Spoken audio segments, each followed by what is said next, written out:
za bogosloviju u Karlovcima, da li imate informaciju? Pa, naravno, i pratila sam, postoji to tvrđenje da je rektor smenjen zato što je školski drug vladike Artemiju, a čak sam pročitala negde s druge strane da je on sam izjavio da se dobrovoljno povukao jer je kao penzioner već osjeća potrebu prosto da se povuče. Sad je ono što moram vas da pitam, i to moram malo da porazgovaramo na ovom liberalnom društvu, na jednu neverovatnu poplavu sekti koja postoji ovde, a čini mi se da je baš vlada 2005. ili 2006. godine, na moje iznenađenje, moram da priznam, donela jedan krajnje liberalan zakon o verskim zajednicama, gde vi sad bukvalno zaregistrujete versku zajednicu kako vam padne na pamet. Da li to nekako može se ispravi i kako to na neki način sad sprečiti? Vi imate gomila tih nekih tipova koji se navodno izdaju za neke verske lidere, šta li su veća čista sekta? U Ministarstvu vera sam povodom upravo tog dolaska specijalnog izvestioca Saveta za ljudska prava i Ujedinjenih nacija u maju prošle godine, Asme Džahangir, koja je kritikovala naš zakon. Znači, iznenadit ću vas, u Ministarstvu vera smo zaključili u razgovorima da je naš zakon zaista u poređenju sa drugim postojećim, znači to okruženje izuzetno liberalan, a ona je pak došla sa kritikom našeg zakona i naročito je stavila akcenat na to što je privilegovano 5 tradicionalnih crkva i verskih zajednica, a ostale su navodno diskriminisane, koje ste vi nazvali sektama. Postoje zakonski uslovi koji su predviđeni za registraciju.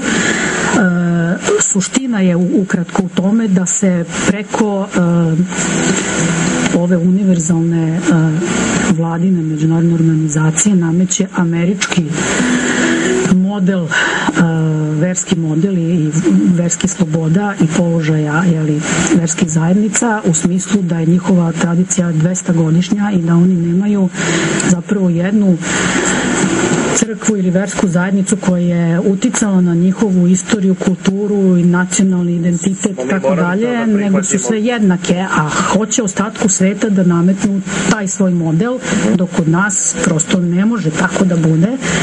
Naravno, mi smo mali, slabi da bismo se tome oduprli, još uvijek odnolevamo, ali evo ja sam i sebi i drugima postavljam pitanje kako će da nametnu recimo taj model jednoj Kini, koja i dalje ne dozvoljava nikakvo versko manifestovanje sa strane, religiozno. Ovo što se kod nas zaista firmiši preko pojedinih medija, ali čini mi se da je zakon je tu poprično zvolio, zaista može da se dogodi da imate nekoga ko, ne znam, veruje u Saksiju, veruje u Beli zid, nije ni važno, i sad može da ima versku zajednicu, što je opet krajnje bez veze. Pa eto, prema mojim saznanjima, ja sam bila šokirana kad sam to čula, ali jedan profesor Pravnog fakulteta u Beogradu je pisao za Tačijevu vladu zakon o verskim slobodama.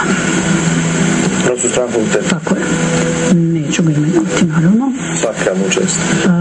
Pa bih ja, koji je takođe vrlo ovako svetski, što bi mi rekli u žargonu, da, pa bih ja onda pitala tu kvazi državu i njenu vladu kakav je položaj verskih sloboda pravoslavnih Srba i ostalih pravoslavnih nealbanaca na Kosovu i Metohiji i kako oni mogu da zaštite te svoje verske slobode, a znam da je recimo Venecijanska komisija, to je savjetodavno telo Evropskog suda, dala zaključak svojevremeno da stanovnici Kosova ne mogu da podnose tužbe Evropskom sudu jer tako nisu pristupili Evropskoj konvenciji, to mogu samo države koje su ratifikovale, koje su članice zapravo Saveta Evrope.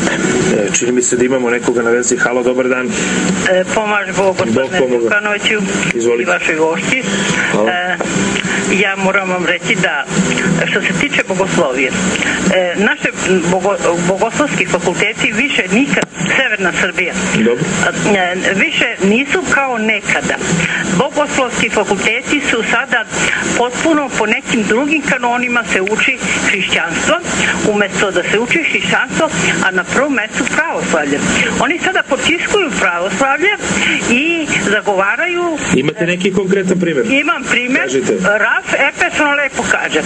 Jedna će biti vera na ovome svetu. A dobro, ali imate vi primjer da naši fakulteti to rade?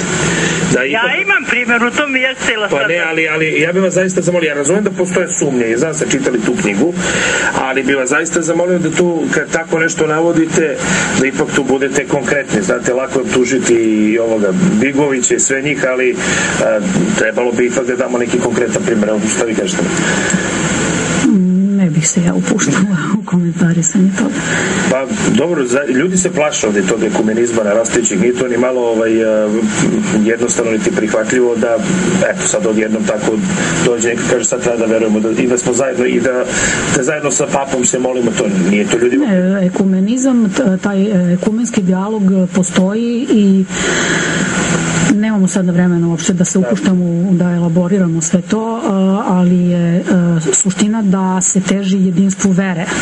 Znači, mnogi su, pa čak i Sveti Nikolaj Ohridski i Žički svojevremeno učestvovao, pa i kroz crkvenu diplomatiju, jeli slat od strane Nikole Pašića i tadašnje vlade u razne diplomatske misije i sa Anglikancima, i upravo zato što su ekumenski dijalog shvatali kao misiju, kao spoljnu misiju, znači kao svedočenje istine i da tako kažem obraćanje inovernih, onih koji nisu više u crkvi, kao što su rimokatolici, kao što su protestantske konfesije i ostali, jeli, vraćanje pravoslavlju, hrišćanstvu, izvornom hrišćanstvu. Pa su onda uvideli da to baš ne ide tako, nego se teži nekakvom melting potu, ili mešanju, a istina ne može da bude, jeli, pomešana sa lažju da bi ostala istina, tako da su odustali od toga. Dakle, jedinstvo može samo biti u istini. Mi smo svi za to da svi budemo jedno u Hristu, u istini, ali ne po cenu od otpadanja od istine. Nemamo još mnogo vremena, ali jedna tema koja je veoma važna, a tiče se možda čak i donekle bele kuge, ne donekle, nego dosta se tiče toga, a to je narkomanija koja je zastrašujuće prisutna u Srbiji, posebno među mladim svetom. Čini mi se da crkva nije dovoljno aktivna po tom pitanju, trebalo je možda da bude tamo gde je bila aktivna, zatvorili su manastir i oca Branislava Peranovića sklonili odakle, i koliko god neko imao prema tim metodama loše mišljenje, ali taj manastir Crna reka izleči ljude, pa sad ne znam da li je bolje da imate narkomana u kući i da razara porodicu, ili da imate nekog koga izleči, pa možda čak i tim batina. Vaše mišljenje, zašto crkva tu nekako slabo deluje, mora da priznamo, ne vidimo neku prethodnu aktivnost? Ja znam svoje iskustvo što se tiče mog projekta za borbu protiv bele kuge, koji je prvobitno trebalo da bude pri nekom pravoslavnom manastiru, i znam koliko sam pokušavala da skrenem pažnju na njega i u direktnim kontaktima, posredno ili preko medija. Dobila sam samo jednu verbalnu podršku i pohvale, ali jedan episkop nije dao blagoslov da se osnuje prihvatilište za nezbrinute trudnice pri nekom, odnosno ne pri manastiru, nego na manastirskom imanju. Zašto? Pa to treba, ne znam, pitati njih zaista, ali očigledno ne postoji interesovanje za takav neki poduhvat, tako da sam ja krenula da to bude u privatnom aranžmanu i nadam se da će uspeti to da ostane. Ovo što se tiče narkomanije, da li to ne mislim, evo, recimo... Pa dobro, postoji taj centar koji pri manastiru, na imanju manastira Kovilj, i sad mislim da je i u Šumadijskoj eparhiji otvoren takođe negde centar za borbu protiv narkomanije. Kakav je njihov uspeh, kakvi su njihovi metodi, ja to zaista ne znam. Pa ne moguće da samo Crna reka imala uspeh. I to zaista ljudi su posle dolazili izlečeni, roditelji su se zahvaljivali tim tamo monasijama bez obzira.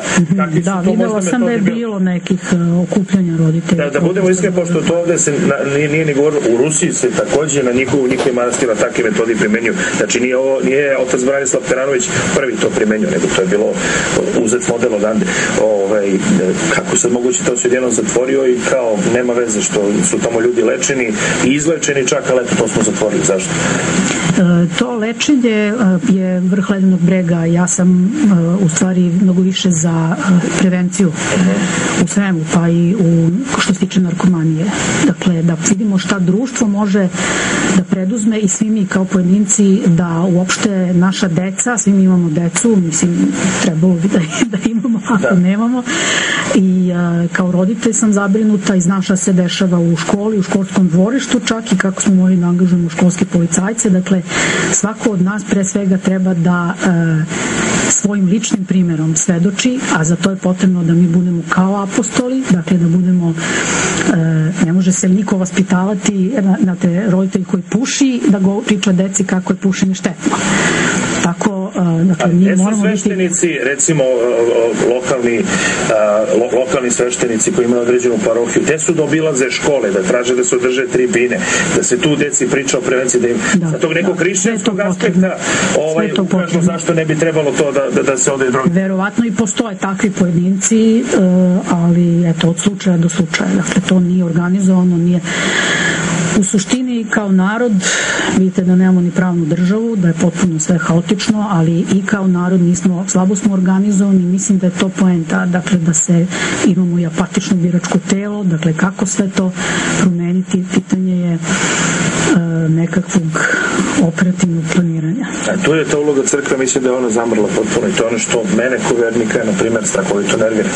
I ja bih volao da ona bude aktivnija, ali čini mi se da ona sve pasivnije deluje i na kraju krajeva, eto, i to je rezultat možda toga je posljednje istraživanje da je opalo poverenje naroda u Srpsku pravoslavnu crkvu, što nije dobro. Pa eto, ja mislim da je na nama, na vernicima, na bivšim i sadašnjim veroučiteljima, na svima onima koji smo pogrešno nazivani laicima u smislu neznalica, nekvalifikovanih i nestručnih. Naime, taj naziv potiče od reči Laos, verni narod ili narod Božji. Dakle, svi mi koji smo Laos, narod Božji, treba da, koji smo utvrđeni u veri, koji znamo šta treba, da krenemo da to i ostvarujemo. Ja se nadam da ovo bilo samo prvo vaše gostovanje ovdje, da ćete vi doći ponovo, jer... Stvarno brzo vreme prolazi. Zaista sad vremena brzo, a toliko toga smo se dotakli, ja se nadam da će ovo što ste vi pričali posebno oko bele kuge, mlađi ljudi, evo ja priznam, prihvatit ću to sve što ste rekli i da poradim nešto na tom pitanju, ali da će oni ipak da makar malo im to dopre do glave, da imamo uslove da imamo decu, a ne da... Daj Bože. Hvala vam naravno još jednom na ovom gostovanju i drago mi što pre svega neko ko je pripadnik ženskog pola na takav način svedočio i pričao danas ovdje. A vi, devojke, nemojte da imate tu, moram priznam, taj glupi argument kao nemamo uslove, ne možemo da rađemo decu. Odmah se zapitajte šta su to vaše čupun babi imalo, pa su imalo po 5 ili 6 dece ili vaše prava. Tako da karijera sve je lepo, ali uvijek je lepše imati naravno decu. Još jednom hvala na ovom gostovanju i nešto.